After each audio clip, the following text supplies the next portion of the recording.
গত 5 দিন ধরে এখানে ভর্তি আছি, দেখতেছি যে একইভাবে একই রকমের চলতে আছে।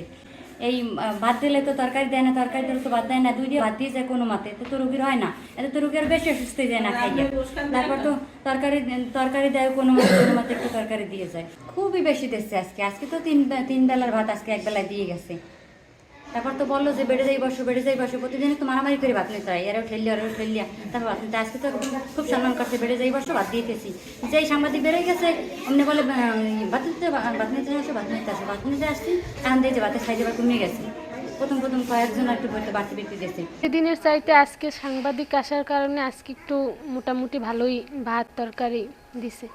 মানে কয়েকজন একটু বেশি খায়, কয়েকজন একটু কম খায়। তো যেরকম দেওয়া দরকার ভাত তরকারি ওরকমভাবে দেয় না, রুগীর হয় না। তো যে পরিমাণ দেয় ভাত তা তো রুগীর হয় না।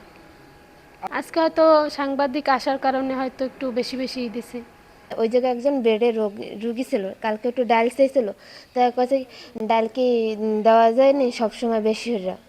তার মানে যদি কেউ বেশি লাগে, যদি চায় সেটা দেয় না। হেরা যে খাবার নষ্ট হয়ে যায়, আমি তো বিকেলের ভাত তরকারি রান্না করিয়ে গরম দিই। চলেন আপনি রুগীর সাথে আমি কথা বলি।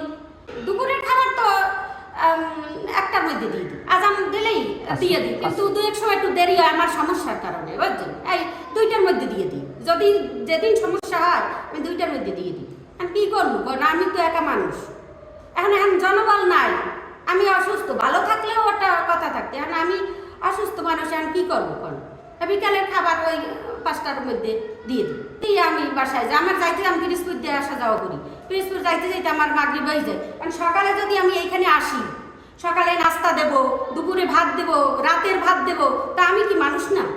এখন জনবল নাই, আমি কি করবো?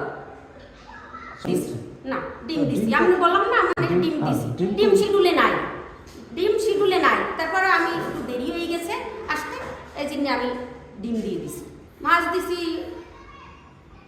পরশুদিন, তারপর মুরগি দিছি, কালকে ডিম দিছি।